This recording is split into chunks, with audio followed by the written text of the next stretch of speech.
Canadian TV show is about to hit the big 700 episode mark. So which is it? Is it Murdoch Mysteries? Is it, Family Feud Canada? Maybe it's Big Al's Cartoon Capers Ranch Party? Find out now on Brio TV, the podcast.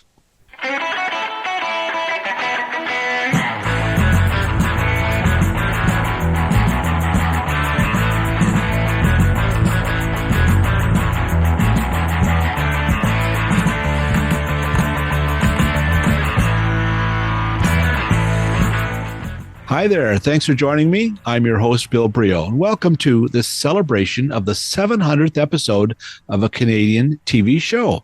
Yeah, and look, The Simpsons, they're up around 800 now in the States. In Canada, The Beachcombers, going way back, they got up around 387. Murdoch Mysteries in its 19th season is around 330.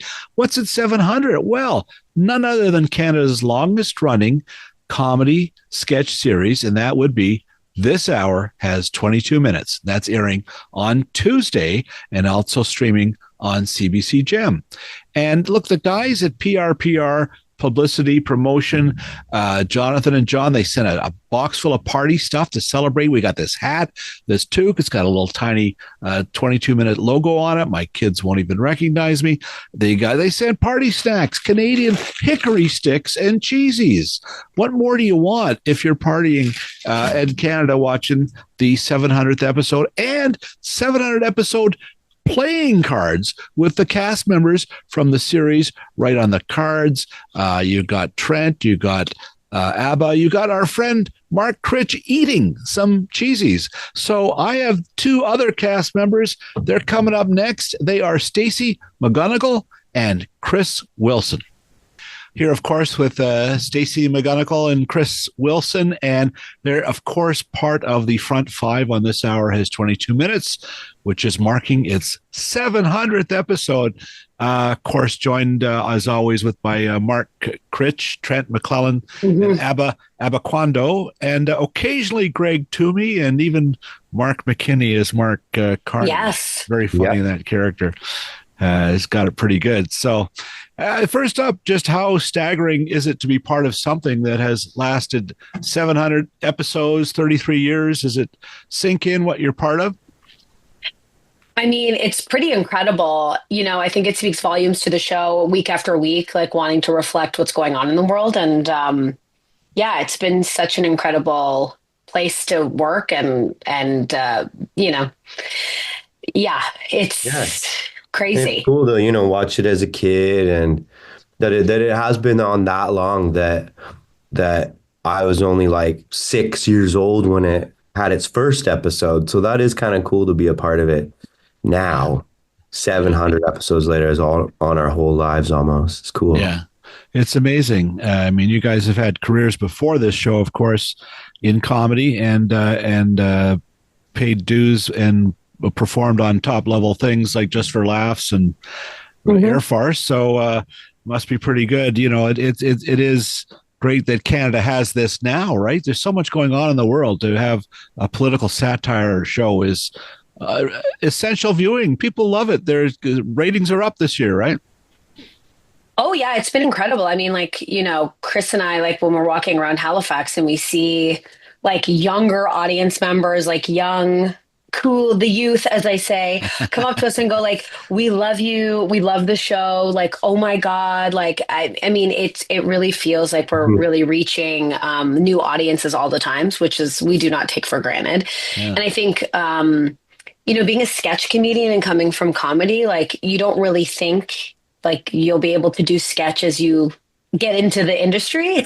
So to be doing the thing that you've trained so long for is, it's very special. Yeah. And it's cool that, it's been viewed a lot more and the ratings are getting better on television too. And it's neat to see the rise of social media and TikTok and all that, and how the shows embrace that, and how that has pushed the show into its 33rd season. It's cool that new technologies, new things come out that we can keep reinventing for, which is and finding new audience. So that's awesome. Yeah. I mean, those younger viewers you run into, that's where they're watching, really, I guess, is TikTok and on the YouTube, and seeing the show. And just as people, that's now how we consume late night talk shows, Jimmy Kimmel or Colbert. I'm watching them all on YouTube. Oh, yeah. Every day. Yeah. Yeah. It's the way to watch. We're all doing it. And let's talk a bit about what's right in front of you last night. And just to let people know, we did talk yesterday. I screwed up, didn't record it. So, anyway, thank you both for joining me again. It'll still be fresh and it'll still feel brand new. Oh, thanks. It still feels new. Me too. Yeah. Yeah, my mistakes never get old. But the thing we talked about is, and last night you watched it, I presume, the State of the Union address in the U.S. So literally fodder. Someone went to this at trouble and expense for you to make fun of last night on television. And do you immediately talk to writers? Do you huddle the next morning, this morning? How does it evolve when you pick something like that apart and look at it for fodder for your show? Well, yesterday when we were talking, our beautiful conversation that will remain with us for the rest of all time, it was our writing day yesterday. And so today, as we're talking, we just finished our table read, and the wonderfully talented Mark Critch, you best believe, had the State of the Union ready to go on the table. So it was very, very funny. But it just shows how quickly that turnaround was, because it ended, when did that end? Like 10 or something? I can't remember. I gave up. Halifax time, it was definitely around 11. Yeah, so then it's like that's written and parodied at 11 a.m. our time on the table, ready to go. So, he certainly makes it easy and also sad and hard. Yes. It's like, how do you parody the worst thing imaginable? That's kind of the comedy thing, is you take the thing that happened and like make it extreme. So it's, Mark walks that very fine line very well. He does. It's he's got a great trump, and it's really going over in the States, isn't it? It's making people have noticed, and it's hard because a lot of people are doing Trump, but he has. I love when he went to Greenland. I thought that was hilarious. Yeah, very, very. That was incredible. I mean, that was crazy. I know. So, but for you, Stacey, doing all these great targets, Pam Bondi, and we talked about the Nomi and Karoline Leavitt. Oh my goodness, it's like served on a platter for you, I imagine, in a way. Well, I feel really, it's really fun to play very evil women, and I feel like the political landscape is so male dominated that it's nice to have some characters come into the mix, and they are liars and they refuse to admit the truth. So it is really fun to be so bold and lie and be quite evil. And it's really a thrill, an unfortunate thrill because they're terrible, but it is a thrill nonetheless. Yes. Are there evil political women in Canada that you love to play? There's tons, and I'm always looking to uncover them. No, Daniel Smith's been super fun too, and Christopher Phelan's been so kind and like so down for a laugh when I've played her too. So that feels so fun, but it's especially in this political climate, to kind of get my footing in there and kind of give a different perspective is great. Yeah, no kidding. And Chris, you have the fun of mocking both you had Justin Trudeau, you had a lot of fun with, and Pierre Poilievre. You're working both sides of the political fence. And just talk about that great story about the recent press gallery, Parliament Hill gathering, where you actually did a sketch with the real Poilievre, who otherwise would probably never step into the press gallery, right? So they reached out because that's sort of been a thing for the past, for his whole time in politics. Basically, he never goes to that press gallery dinner. He said to me, like that one of the first things he said to me when I met him, he was like, "This, all right, this is gonna be fun. I never go to those things. I'd rather pull my own toenails off than attend one of those things." So this is one of the first things he said to me. So he really believes it. But he thought it would be funny, and so did the Conservative Party, that maybe I come out as him and give a speech as him at the parliamentary dinner, and everybody will be expecting that Pierre's not there. And it'll be funny that I give a speech and then all of a sudden Pierre will come out and that'll get a big reaction because he wasn't supposed to be there. And we were like, yeah, I mean, that's great because we've been trying to get him to play with us on the show since I've been on the show. They never really have interest in doing that. And this was kind of one of those things. It was like, okay, well, we can scratch each other's backs for a second here. And like, they let me do a roast of him. They didn't have any notes. I sent the speech in. They were like, yeah, do whatever you want. Say whatever you want. They just wanted to make sure that we weren't going to say the same jokes. So that's great. Wow. Just took out a couple of my jokes that were mostly just at the Green Party's expense because everyone's going to make those jokes. So they're like, we'll let Pierre make those ones. And I made my own. But yeah, it was fun. Yeah, just sitting with him, making small talk while we hid out for the whole dinner because we had to. That's funny. Everybody waited till the speeches happened. So it was like 2 hours sitting with Pierre.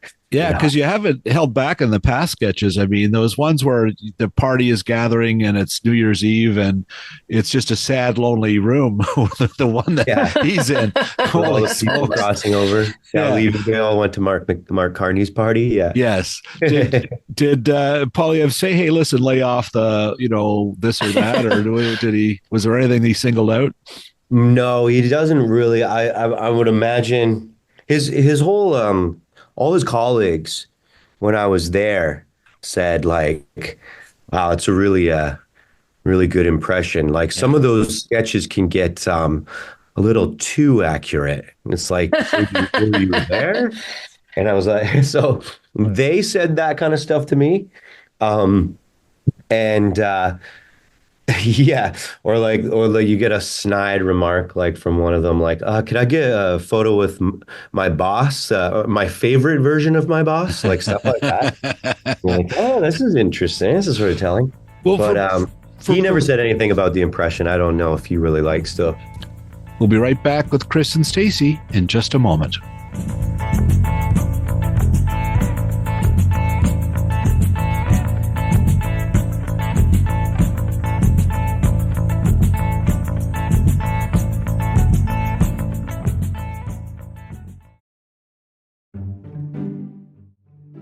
It's time once again to check in with Emily Gagne. Emily, what's new this month on Hollywood Suite? Well, you're in luck, Bill. It is our free preview month. What? Say that again? Yes, free. We are available for free with most Canadian TV providers this month. That is a pretty good deal. You can't beat free. What can people look forward to seeing this month? Well, if you're into some, fun classic films, we've got the Back to the Future trilogy, we've got the Shawshank Redemption, but we also have some great women-directed and women-written films like Silkwood, which is one of my favorite films, written by Nora Ephron, starring Meryl Streep and Cher. Cher, yeah, no kidding. Well, it's Oscar month. Any Oscar-worthy films coming on Hollywood Suite? Absolutely. We've got quite a few award season classics in our lineup, including Steven Soderbergh's Traffic, A Beautiful Mind, and even recent Best Picture winner, Parasite. Okay, there it is on Hollywood Suite this month for free. Thank you once again, Emily. Thanks, Bill.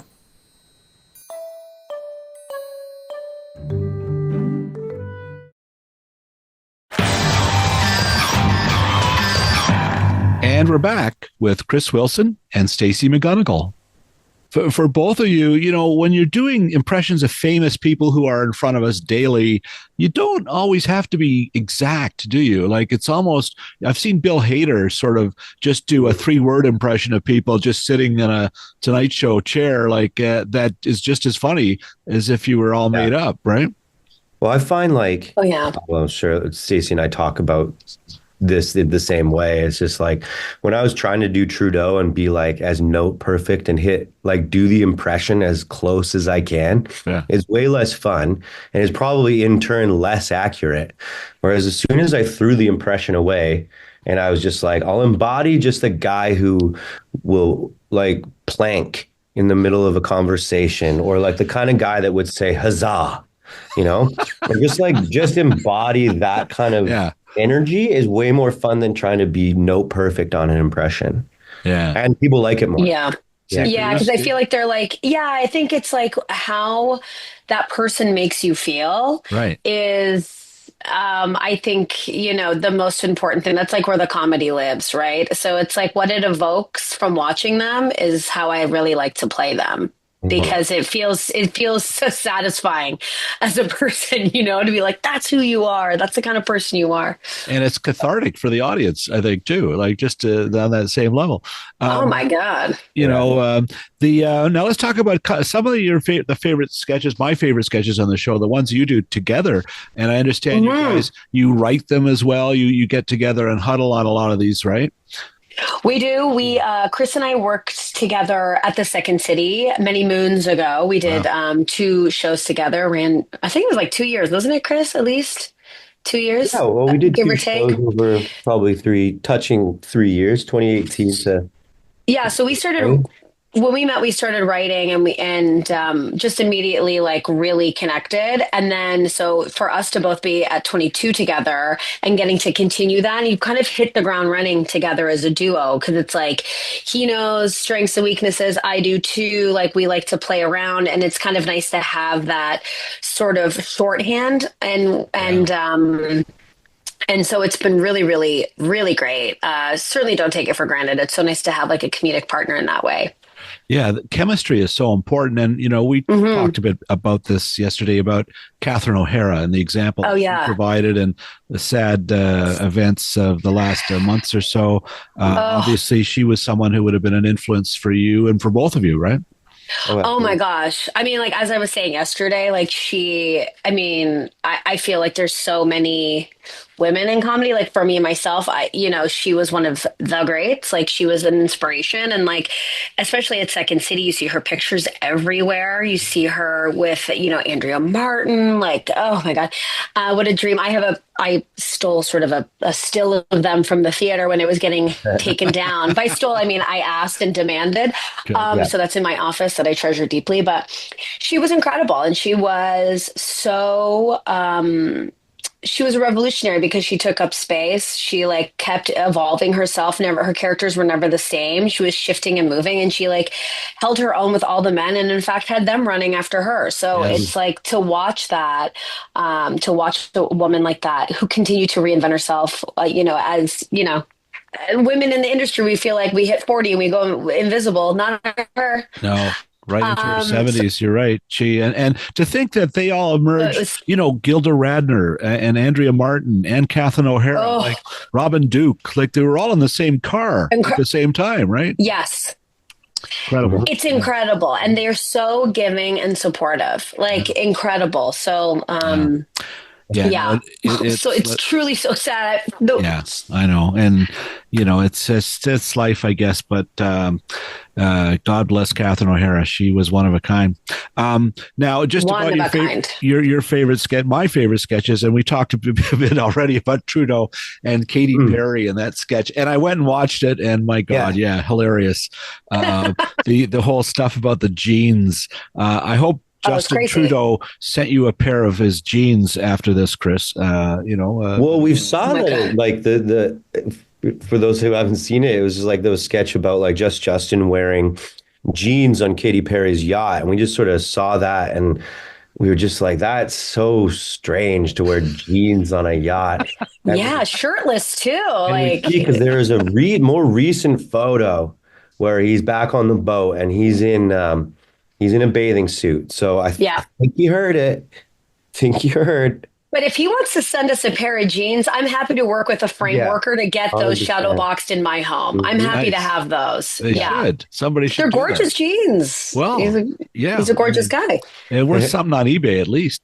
At the very least. You know, and Chris, the ones that really tickled me are all the shots at Galen Weston. Have I got the right Weston? Galen Weston Jr. Yeah. Yeah, those President's Choice ads, just at a time when people are getting like hammered at grocery stores for prices. You guys really nailed it. Those things really, I think, smack home or home runs for viewers. Oh yeah, really... I mean, some of the most viral sketches we've done. I think maybe the most viral sketch was a grocery store sketch. Yeah, that was basically people just resonate with. We all get it. They're high grocery prices.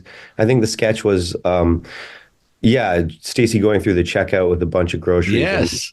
Acting like it was like an emergency room, like she's giving birth in a way. And like, okay, ma'am, hold tight. We're about to scan the grapes. Like, I think that one was stolen quite a few times and reposted. And the internet really stole that one. Yeah. But many lip syncs to that one. I've seen many people make little cartoons to that one. Really? But people just rip it. Yeah. But it feels very like Second City to us, like that sketch when we wrote it. Like it's so physical, it's so silly, like it's just me screaming. We didn't need mics that day, I will tell you that. But yes. That was a fun one. Very funny, you at the counter there, and you know, a lot of people watching that could relate to the horror of not being able to look at the cash register. Still. Yeah. And it must be flattering then. You know, I wondered about that when people take your idea and then they can edit and spin it into their own little joke. You know, they could either get sued or you can see this as flattering, I guess, right? Yeah, you can only really just see it as flattering. It's be hard to chase everybody down. Yeah. And say, hey, that's ours. Yeah. No, it's again, like just to see the other life this show has online, like seeing like, you know, obviously it's not just Canadian people watching it, you know, so like the comments, the shares, the interactions have just been awesome. I mean, it's been really great. Do you ever get standing up for us in the comments being like, hey, this is from 22 minutes and that kid, you know, it's all keeps it in the conversation. It's nice. There's some flag waving, but do you ever get pushback from MAGA people in the States who are watching you do Bondi or, you know, like take offense at some of the stuff? Well, you know, I really thought that would probably happen, but it hasn't really at all. I mean, like the Karoline Leavitt stuff, the two sketches have been really positive. Christy Nome, the same. Yeah. Pam Bondi hasn't gone online yet, so we'll see. But I feel like people are just upset and people don't like to be lied to and people don't like to be told something is, you know, something is something when it's something else, you know? So I feel like people are resonating at the very least with these like terrible leaders, you know, these inept workers lying to them. So the comments have just been like, hey, where's the joke? Like, hey, is this parody? Like, is this real footage? So...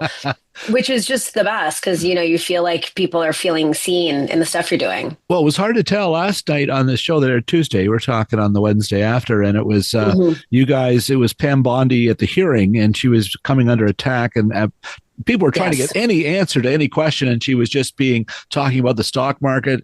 But the set looked like you were in the hearing. Like it was a very elaborate and pretty impressive, right? Oh, yeah. That's a shout out. Yeah, they did. Like, shout out to our crew. Like, I mean, they are so incredibly talented and given no time. So today we're doing our read through and sketches are being selected today and things will start getting built at like 4:00 today. So shout out to them. They made a boat into a yacht in the middle of the ocean. Hats off to them. They're incredible. It is impressive.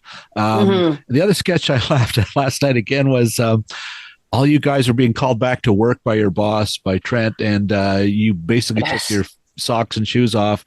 The high fives at the desk. How do you write something like that? Do you have to literally just take your socks and shoes off and do it, or you know, how does that evolve? Well, one of the guy that does warm up, Peter Anthony.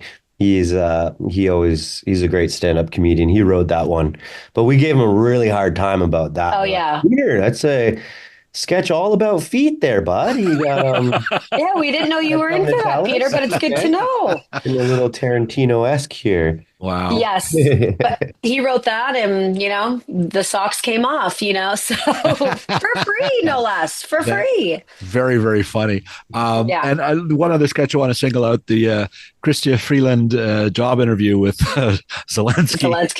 Zelensky. Yeah. Very, very, very funny. And it looked like, again, that Second City training, the chemistry, it really works in an instance like that, right? It's so great to do sketches. Like Chris always says, and I think it's so true that like putting your impressions in a scene, like scenically working together, it's so great to see them live, like how they would operate. So that Zelensky Christian one was so fun. Like the pace was so fun. And Chris's Zelensky is so great. And he was adamant about really planking on the table. So he went really method with that. Yeah. But I like sketches that are like, we try and look for angles like that where you're just like, you can have two fun characters in it. Everybody's being funny. Like Stacey gets to say jokes, I get to say jokes, because so often a sketch can be like one character being weird or acting like how somebody wouldn't, and then the other person being like, "What are you doing? Get down off that table." But so it's nice when you can have just two characters and we're both being funny, and we're both playing characters, so it's nice to like be able to bounce like that. Yeah, it really, really worked. I don't know if either of you saw Krista Freeland on Bill Maher recently. She's been I did. On yeah. What was that telling? Did it inform your impression, or? I mean, she's just trying her best. She's just trying to be an advocate. Yeah. And you just go, what are you doing on Bill Maher, Christia? What are we doing? We don't need to talk to him. We don't. No, she's, everyone thinks I'm always saying goodbye with Christia, but I was like, she'll be back. Our girl's always going to be back. That's true. We're not done with her yet. No. There'll be more Trudeau. So. There's always another Trudeau. Yeah, they're always doing something. We did like, I feel like, last January, I was like, he resigned, and then so we write this one, and it felt like, I was like, oh my gosh, this might be the last Trudeau. And it felt that way, and like, I felt it in my heart. I got even choked up a little bit performing it. I was like, oh, this is like saying goodbye to a friend in a way, like a character's leaving. And I played him like 8 or 9 times since. Don't throw those genes away. It's not. No, he can't. We all get excited when he's back as Trudeau. We're like, he's back. He's back. Our guy's back. So it's really nice. We'll be right back with Chris and Stacey after this message.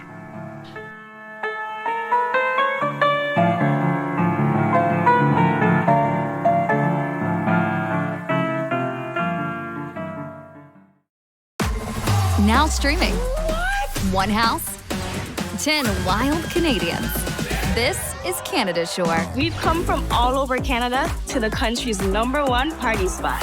It's gonna be next level. Better get ready. I love to start a fire. So ready to show it all, baby. There goes the neighborhood. Is someone here? The boss is here. Canada Shore, now streaming on Paramount Plus. And hey, we're back. Wanted to talk just a bit about Saturday Night Live, the 50th anniversary last year. What a tremendous, all those specials. It was quite an extravaganza. You guys are doing essentially the same thing on less money, let's say. But do you feel like in some ways you have more of a free hand to mock America? I mean, you're not threatened with the FCC shutting you down if you do something funny about a leader there, right? Yeah, that's really nice. And I feel like we have a little distance and a little perspective to go for it and to speak about it and to satirize it. So that's been, really nice. Not to say there's not a lot to satirize here in Canada, but it does feel nice to go for it. Yeah. It works for sure. And we, again, you mentioned yesterday, and I asked about if either of you had ever done an audition for Saturday Night Live. Yes. And Stacey, yeah, you had that in-person experience. Both of you did, but yeah, tell us about that. Yes. Well, I mean, it was a crazy little time. People came to Second City. They were looking to cast, which never really happens. That's not something that we're used to happening in our live theaters. And showed up and was like, we need you in New York in 2 days. So me and my cast member, Jason DeRoss at the time, went over, auditioned. I mean, what a crazy story to tell. Obviously, she didn't get it, but no, it was so crazy. Like, you see, you're on the stage. Lorne Michaels was off to the corner in like the most expensive white t-shirt or white like collared shirt you'd ever see. It was like glistening under dark light, Nice. and I was like, please laugh at me, white shirt. Seth Meyers was there, so sweet, so kind, so cool. Wow. Yeah, it's just like a moment. I'm like, damn, you really did it. Like that was so cool. Seth Meyers was there, so this would have been a little while ago, right?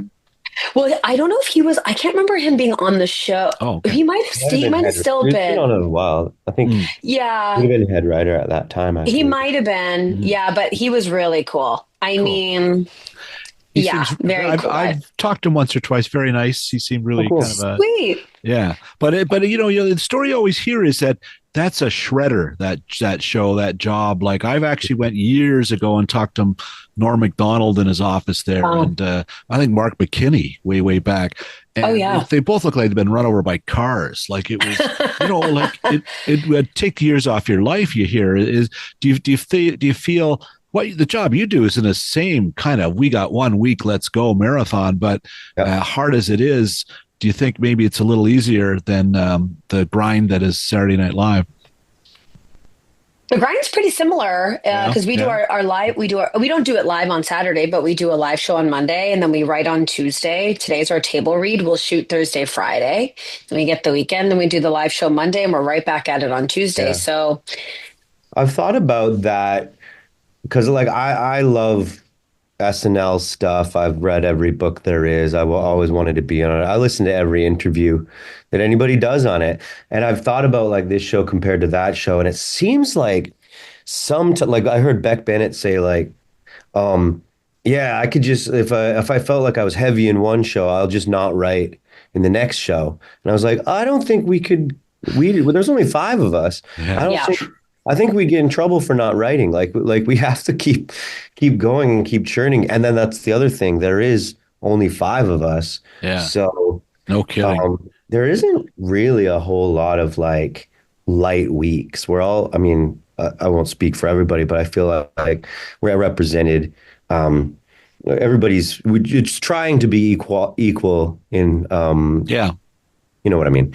Yeah. Amount of people on the show at the same time. Yeah. Well, for example, I mean, there's a Canadian on Saturday Night Live now, first time in 25 years that there's been a Veronica cast member, Veronica. And, pretty hard for her to fight her way onto the show because there's 18 other people who are very established, Yeah. So, oh, yeah. I mean, she's finding her way. I mean, like, she's doing so great. Like, she's such a force and a talent and, like, has really built an incredible audience even before SNL. Yeah, she's one of those people that she's already got a big following, and it'll just be a matter of time before the SNL crowd is just like, yep, we're in. Yeah. I'm already there. I'm already there. There you go. One to watch for sure. Quickly then, both of you have obviously been involved besides Second City in things like Just for Laughs, right? In different ways. That's a forum that sort of went up and down there in the last decade, but seems to be back. Are you guys planning to return? Is that a venue that you look forward to with the live crowds in Montreal? I demand it. I demand JFL right here and there. I would like to come. I would need to be in Montreal. I will put my best foot forward. Give us a gala. Yeah. Pretty huge. Yes. Give us a gala, JFL. But no, it's so great to see. I mean, I think we were saying this yesterday, but, COVID really took away so many good festivals and theaters. And, I feel like the city is, Toronto included and Halifax, everyone's like rebuilding. And I think last summer we were both at JFL just to be there and to see like incredible shows, to be inspired by the comedians, like to see a festival being like live performance is important. I mean, it was really great to see it back up and running, in that way. It felt like, because we've done the festival in the past, it felt very, very similar to how it was. You're in the same hotels, you're going to the same parties. It's sort of the same venues. Like the Montreal feels like it has a muscle memory for that festival, and it was only off for like a year, so it felt like it was fully back. It is the perfect city for it. I just think it comes alive. It's such a vibrant place and fun, and people on the street there. So I'm glad to hear it's making a great comeback. And we'll wrap this up. But Chris, I watched you on America's Got Talent since we've spoken. Honest to God, that might be the funniest thing I've seen in years. It was so stupid. It's so dumb. Incredible. And for people who don't know this, maybe you should explain it, Chris, that you were actually on as a magician on America's Got Talent, right? Yeah. So back when Stacey and I were doing Second City, our first year there, I did a bit where I was a magician, and I did that for like a year, where I'm a magician, but every magic trick is just a long walk to giving the middle finger. And like I do like 9 or 10 tricks, and like when you think, you're like, oh, maybe this one will be a real one. Honestly, I was just losing it. I was laughing so hard. My wife Sandra came downstairs and said, what's going on? The bird, you do this thing with a balloon, you pull it away, and there's a middle finger, but there's a cartoon bird in front of it. But then you bring Howie Mandel up on stage and draw him into it. Did he figure you out? Did he, once he got up there and got close, did he know who you were? I mean, no. I don't think he knew. And if he did, he certainly didn't say anything. But like, so the producers like invited me out to do that, because I submitted that, and they were like, we can't put that on NBC, like your middle finger. And then it went silent for a couple of weeks because they just rejected it. And then I guess they were like, it's really funny. We found a way to make sure we can get it on NBC at 8 o'clock. And it's like, putting that little cartoon bird over my hand. He's like a little, like a patriotic eagle, I think, or something. Yes. Wearing Oh, it's too funny. But the judges aren't in on it at all. And they told me, the producers were like, never say you're a comedian. You're a magician. And then you're doing interviews all day with other contestants and stuff, and you interview each other. And they were like, and again, like, lie to those people too. So I was like just lying for like 12 hours that day about being a magician. And watching it back, when we watched it back and saw Chris Wilson magician, I couldn't believe it. I was like, it was hysterical to watch. I'm Chris Wilson. I'm a magician. I do jokes in church basements. I was like, this is obscene. Oh yeah, they came up.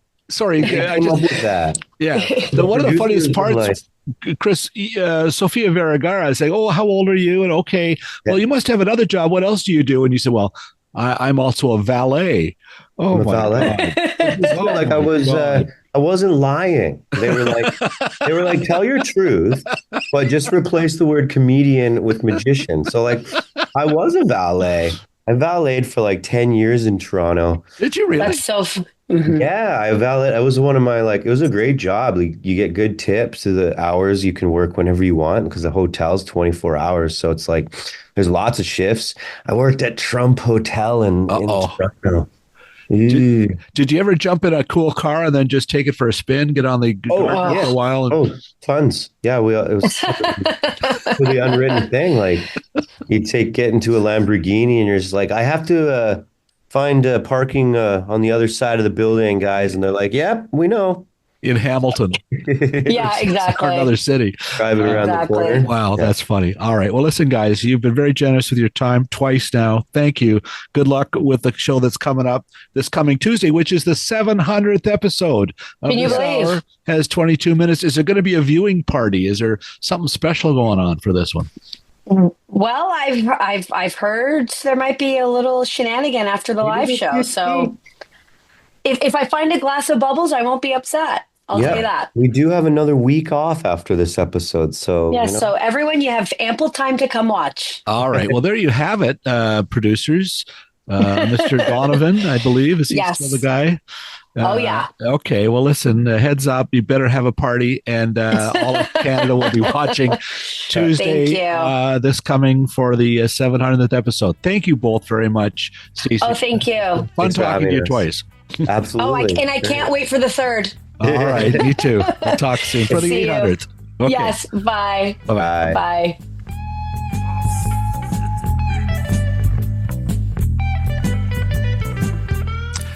Well, my thanks again to Chris Wilson and Stacey McGunnigle. Lots of fun talking to you guys. Congrats on your 700th episode. And absolutely, people, watch this. It's on Tuesday on CBC and on CBC Gem. And thanks to the folks at PRPR for sending all the cool hickory sticks. Now, that's the way to a critic's heart, the exploding heart. Also, I want to thank, of course, as always, Phil Hong, who produces these episodes. I'm going to have to save some of these snacks for him. Kudos, as always, to BJ Del Conte, Paul Boudra, and Stephen Dudley for the music heard on these podcasts. And finally, thanks to you, listener. If you like what you heard, please spread the word. I'm Bill Brio. Thanks for watching.